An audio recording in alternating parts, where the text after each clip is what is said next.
Olá, sejam muito bem-vindos a mais essa nossa conversa aqui no Positivo e Próspero.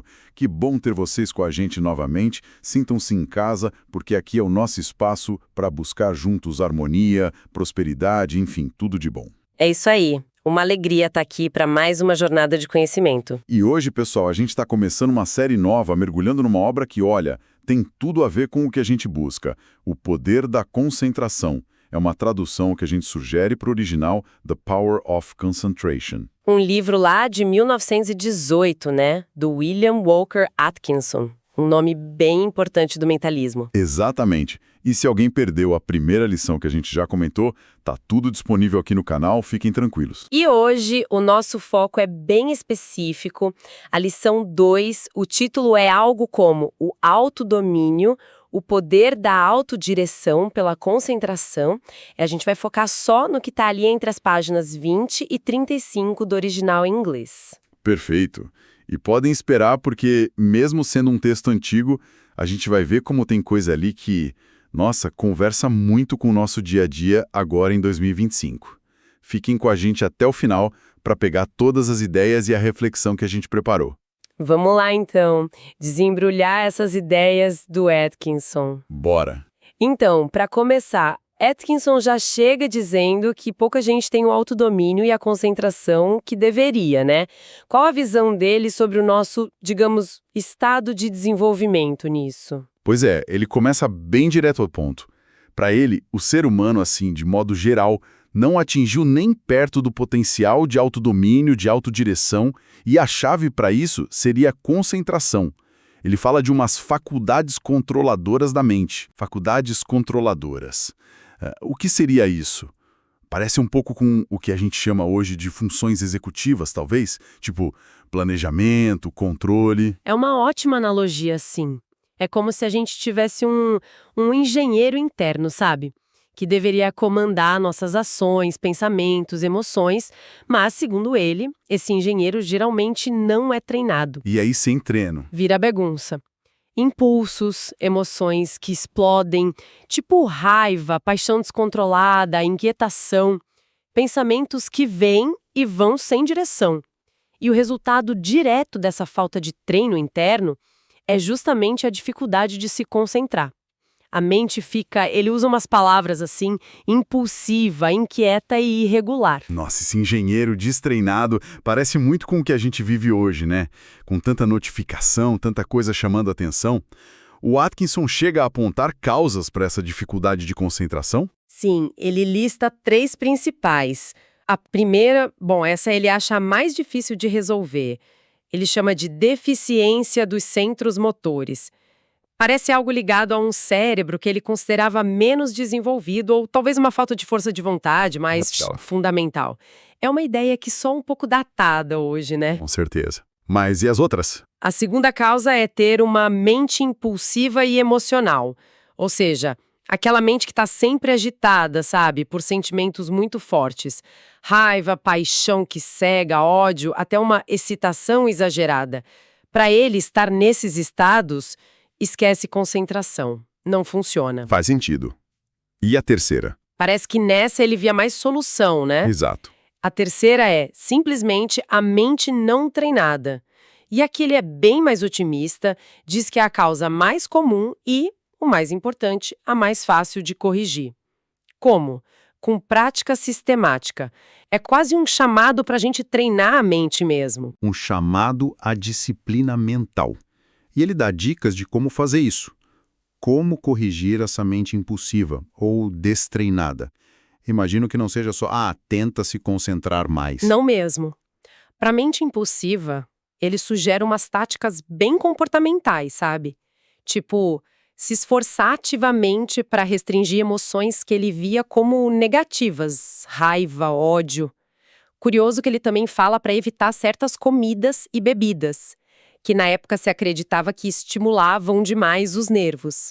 Coisa da ciência da época, né? Interessante essa parte da alimentação. E tem outra dica bem interessante. Ele recomenda se associar com pessoas calmas, controladas, buscar companhias que inspirem essa tranquilidade. Essa de escolher as companhias é algo para se pensar, mesmo hoje. ele também diferencia bem o que não é concentração, né? Isso é importante. Muito importante, ele bate bastante nessa tecla. Sabe quando a gente está sonhando acordado ou perdido nos pensamentos, tipo viajando? Ele chama isso de meditação distraída, abstração, mente ausente. Para ele, isso não tem nada a ver com concentração. Pelo contrário, né? Pelo contrário, ele argumenta que esses estados podem até atrapalhar, enfraquecer a capacidade real de concentração, porque são estados passivos, a mente está solta, sem controle. A concentração, para o Atkinson, é sempre ativa, é direcionada pela vontade. Ok, então concentração é uma força ativa. E aí a coisa fica mais profunda, né? Ele liga isso direto com força mental, força de vontade, o que define uma mente forte para ele. Não é só ser inteligente, imagino. A mente forte, tem duas características essenciais. Primeiro, claro, a capacidade de focar intensamente numa coisa só. Mas, e isso é fundamental, também a capacidade de se desligar totalmente daquilo quando quiser. É ter controle para entrar e para sair do foco. Ah, interessante. Flexibilidade junto com o foco. Exato. Ele define a concentração como o ato de coletar e manter as energias mentais e físicas focadas num propósito. É o extremo oposto da mente que fica divagando, que para ele é um desperdício constante de energia vital, sabe? Essa ideia de coletar energia, quase como se fosse algo físico mesmo. Ele até tem uma frase de efeito para isso, não tem? Tem sim. Ele diz que o espírito da concentração está naquela atitude do eu quero, eu posso, eu vou. É a afirmação da vontade direcionando toda a energia mental e física para um ponto específico. É uma visão bem energética da mente. E ele aponta coisas que drenam essa energia, além desses estados de distração que a gente já falou. Sim. Ele critica bastante o que chama de leituras sensacionalistas ou fúteis. Argumenta que esse tipo de conteúdo só serve para excitar a mente impulsiva, as emoções, e aí dispersa a energia em vez de ajudar a focar. A ideia é que o que a gente consome mentalmente impacta direto na nossa capacidade de concentração. Faz todo sentido. Então, se a gente deve evitar essas armadilhas, como é que ele sugere que a gente desenvolva essa habilidade? Qual o caminho? O caminho principal para ele é a autoobservação. Muita atenção em si mesmo. É quase um convite à metacognição, a pensar sobre como a gente pensa. Ele insiste que a gente precisa regular conscientemente os próprios pensamentos, os sentimentos, observar a si mesmo, como a mente reage, para onde ela costuma fugir. E observar os outros também, ele fala. Sim, ele acha que observar os outros também ajuda a treinar e fortalecer aquelas faculdades de autonomia, o tal engenheiro interno. E ele define o ato de focalizar a mente como manter de propósito um pensamento específico ali no centro da consciência, sabe? Deixar que a mente toda examine aquele pensamento. É um exercício bem ativo de direcionar a atenção. Essa autoobservação me faz pensar no autocontrole nas interações, que ele também valoriza muito. A calma ao conversar, prestar atenção de verdade. Ele até descreve a pessoa bem educada da época como alguém que fala devagar, com calma. Será que isso ainda vale em 2025 com a nossa comunicação tão rápida digital? Olha, talvez valha mais ainda. Pensa bem, conseguir manter a calma sob pressão, ouvir de verdade o outro em vez de só esperar a vez de falar, manter a compostura, que ele chama de self-pose, esse equilíbrio. Tudo isso conserva energia mental. Verdade. A gente gasta uma energia danada com a ansiedade da comunicação hoje, né? Exato. E em 1918, ele via isso como boa educação e autocontrole. Em 2025, a gente pode ver como uma estratégia crucial para lidar com a sobrecarga de informação, para manter o foco no meio de tanto ruído. E esse equilíbrio interno, o self-poise, ele liga diretamente a uma concentração melhor. A sugestão dele de fazer uma autoavaliação diária sobre o nosso equilíbrio, nossa, ainda parece super prática. E a conexão mente-corpo, ele dá muita ênfase nisso também, né? Tem aquela analogia da locomotiva com as válvulas abertas, desperdiçando vapor.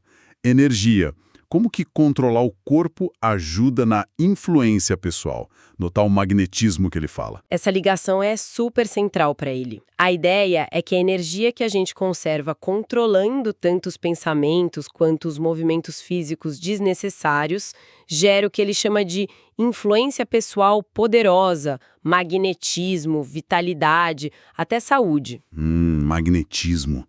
Soa meio antigo, né? Como a gente pode entender isso hoje? A gente pode pensar em um magnetismo como presença, sabe? Carisma.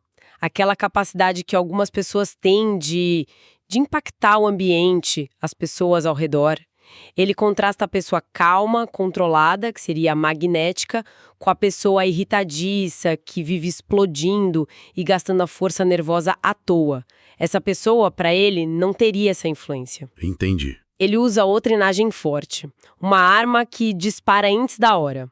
Representa aquela concentração que é muito intensa por um instante, mas não adianta nada porque a energia saiu toda errada, sem foco, sem alvo.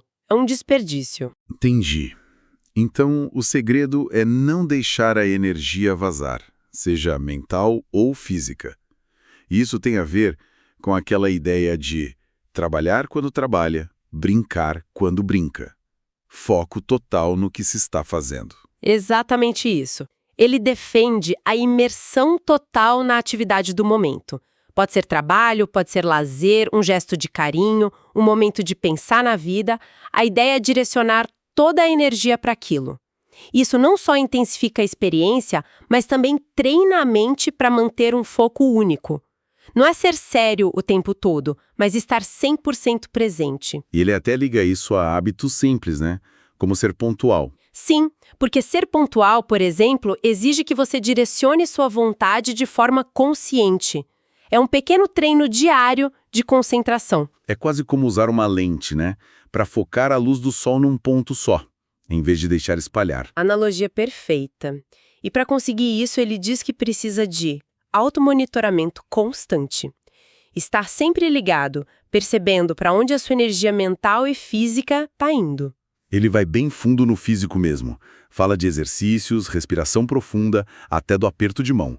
Porque ele acha isso tão importante para algo que parece ser da mente, como a concentração. Porque para ele, mente e músculo estavam totalmente conectados e inseparáveis.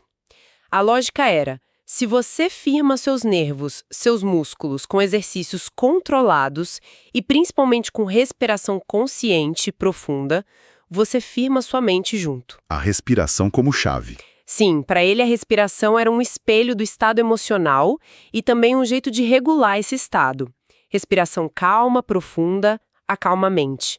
Respiração curta, rápida, acompanha a agitação. Então, controlar a respiração seria um jeito direto de influenciar a mente e conservar a energia. E o aperto de mão? Achei esse detalhe curioso. Ele via o aperto de mão como um resumo da pessoa, sabe? Do estado interior dela. Um aperto firme, presente, mas sem esmagar, mostraria autocontrole, um afeto verdadeiro e esse tal magnetismo. Ele até sugere que a gente concentre um sentimento bom, amor, amizade, na hora de apertar a mão de alguém, para transmitir essa energia controlada. É um exemplo bem específico de como ele via a mente direcionando a energia pelo corpo. Nossa, ele realmente acreditava nesse poder de direcionar a energia. E isso aparece nas dicas práticas que ele dá, né? Tipo, usar a força de vontade para ser paciente quando está irritado, falar mais devagar, manter uma postura calma, evitar a gente negativa. Isso. E ele menciona uns exercícios estáticos, que parecem ser tipo manter uma postura ou uma tensão muscular de forma controlada. Tudo isso, para ele, é treino direto para o autodomínio. O controle físico, manter o olhar firme, evitar ficar se mexendo à toa, controlar o tom de voz, a respiração, tudo isso está ligado ao controle mental. A ideia é construir um sistema nervoso estável, que responde à sua vontade.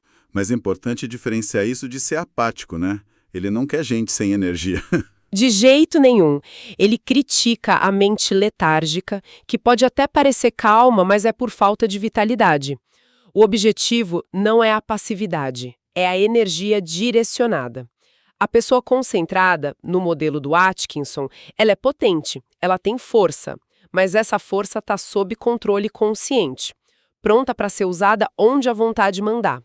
É a combinação energia mais controle. Então, para a gente amarrar essa parte, o valor que o Atkinson via nesses exercícios físicos, na respiração e além da saúde do corpo, era um jeito de desenvolver foco mental duradouro através do domínio do corpo. Qual seria, então, o significado principal que a gente tira dessa lição segunda?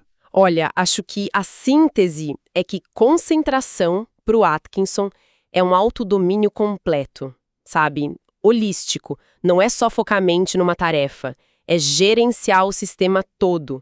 Pensamentos, emoções, impulsos, até os movimentos do corpo. E isso exige treinar ativamente aquele engenheiro interno, com prática, com consciência, de propósito. E como se faz isso? Regulando a mente, conservando energia, física e mental, e usando a força de vontade como a ferramenta principal para direcionar essa energia toda de forma eficaz. Ou seja, na visão dele, dominar a concentração é, no fundo, dominar a si mesmo. E isso levaria a mais poder pessoal, mais eficácia em tudo na vida. Uma ideia bem forte, né? Muito forte.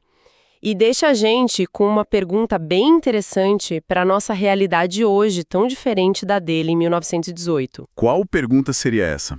Para a gente refletir. O Atkinson dá uma ênfase enorme no controle consciente até dos menores movimentos físicos, como um jeito de guardar energia para a mente e se concentrar. Agora, em 2025, a gente vive cada vez mais no virtual, né?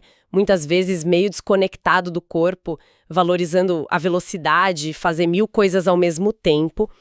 Se o Atkinson tiver certo sobre essa ligação forte entre controlar o corpo e conseguir se concentrar de verdade, o que será que a gente está perdendo por deixar essa parte do autodomínio de lado?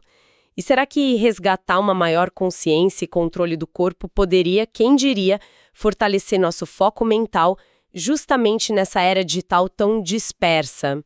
Uau! Uma excelente reflexão para a gente levar daqui. Muito bom. Com certeza. Bom, pessoal, chegamos ao final de mais essa nossa exploração. Quero agradecer demais a presença, a audiência de cada um de vocês aqui no Positivo e Próspero. E lembre-se sempre, a gratidão é um passo fundamental no caminho da prosperidade. É verdade. E esse tema da concentração, como ele é importante para a gente alcançar a abundância que busca, né? Continue acompanhando o canal, porque tem muita reflexão boa vindo por aí para ajudar nessas mudanças que a gente quer na vida. E comentem! O que vocês acharam dessas ideias do Atkinson? Fez sentido para vocês? Isso mesmo. E olha, a gente recomenda muito que quem puder, leia a obra original, O Poder da Concentração. O que a gente faz aqui é um estímulo, uma conversa para despertar o interesse. Mas o livro tem uma riqueza de detalhes incrível. Com certeza. E se você gostou dessa nossa conversa, não esquece de curtir o vídeo, se inscrever no canal se ainda não for inscrito e ativar o sininho para não perder nada. E compartilhe. Manda para aquele amigo, amiga, parente que você acha que pode se beneficiar dessas ideias. Ajuda a gente a espalhar essa corrente positiva.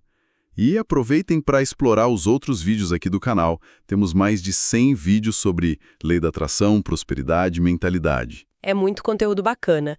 E falando em comunidade, um obrigado especial a todos que fazem parte do Positivo e Próspero. Já somos mais de 200 nessa conexão mental, buscando a abundância juntos. É muito gratificante. Demais. E para fechar, vamos retomar aquela reflexão final. O Atkinson falava em controlar até os mínimos movimentos para guardar energia para a mente. No mundo onde a gente interage tanto pelo virtual, o que será que a gente perde desse controle corporal? E como resgatar isso poderia impactar nosso foco e nossa presença no dia a dia? Fica aí para a gente pensar. Uma ótima pergunta para a gente levar. Muito obrigado mais uma vez a todos. Desejamos muita harmonia, muita prosperidade e a gente se encontra na próxima. Até!